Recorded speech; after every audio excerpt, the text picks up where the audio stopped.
is everyone doing?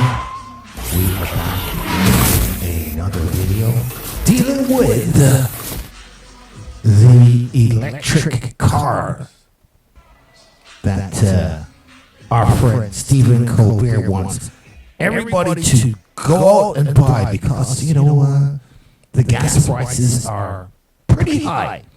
So we should just go buy an electric car. In America, hit an all-time record high of over $4 per gallon. Okay, that stings, but a clean conscience is worth $1 or $2. Start right there. A clean conscience is worth $1 or $2.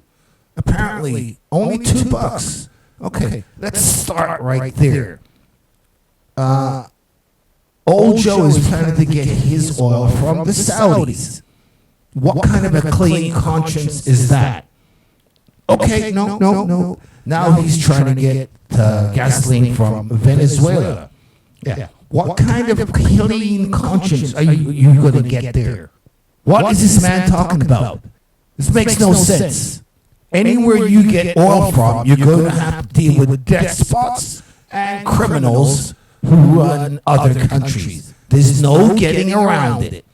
So the smart-ass comment about clean conscience, that has no water in it whatsoever. I'm willing to pay.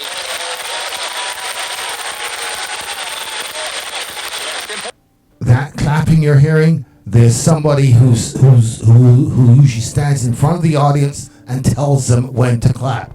So that's a phony clap. Plus, they most probably have audio of claps too, which they put in the actual show. It's important. I'm willing to pay $4 a gallon. Hell, I'll pay $15 a gallon because I drive a Tesla. Let's run through this electric car and just how easy it is. Just go get an electric car. How about the battery parts? You get a lot of these are lithium ion. You get a lot of the parts from China, from what I understand. Then you've got disposal of these thousands and thousands and thousands of cars with the batteries. You can't just throw the batteries away. How about that? They've got to figure that out. You buy a used electric car. Your batteries usually are around 70% or 50%. And a brand new batteries for your car, I hear, is around $20,000. And to buy a Tesla, it's, from what I understand, it's over $100,000. And who wants to buy a used electric car? Industry and its issues may be complex. The way in which battery-grade lithium is produced is not. 4 countries dominate the industry. Argentina, Chile, Australia, and China combined account for 92% of the globe's production. The metal is extracted from the ground at massive sites like the Greenbushes mine in Western Australia, which is the world's largest hard rock lithium mine. The site was selected due to the abundance of spodumene in the area, which is a mineral that contains large concentrations of lithium. Once the raw material is extracted from the ground, it's transported 2.5 hours north to the Kwinana lithium plant near Perth, a facility majority owned and operated by a Chinese company, Tianqi Lithium, which is responsible for almost half of the world's production of the metal.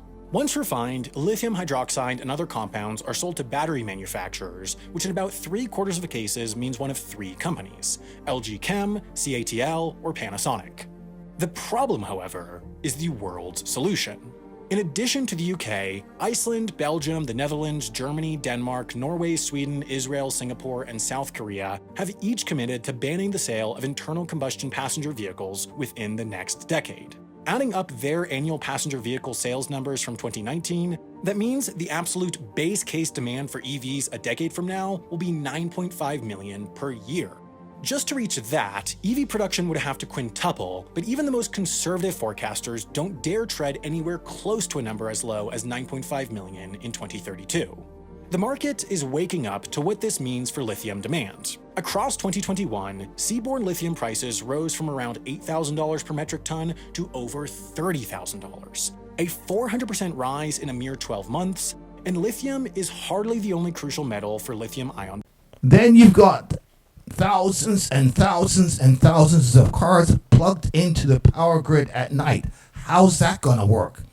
And when it runs out of electricity on the highway, a tow truck with a diesel generator or a gas generator will pull up, fire that up, and that will be what will charge it to get it the rest of the way. Plus, these thousands and thousands and thousands of gas stations or electric charging stations you're going to need. And when you go there, you got the quick charge from NSN. You got to stay there 15, 20 minutes. This is not going to work now. It might work at some point in the future, but it ain't going to work now. This doesn't make sense. Understand this. Well, it turns out a guy who makes $16 million a year is willing to pay a little more for gas if that's the right thing to do. He's willing to make that sacrifice because that's the kind of caring, decent man Stephen Colbert is. Now, what's true is you just heard that he doesn't actually use gasoline. He drives a $150,000 electric car. Exactly. And that about says it all. I am out.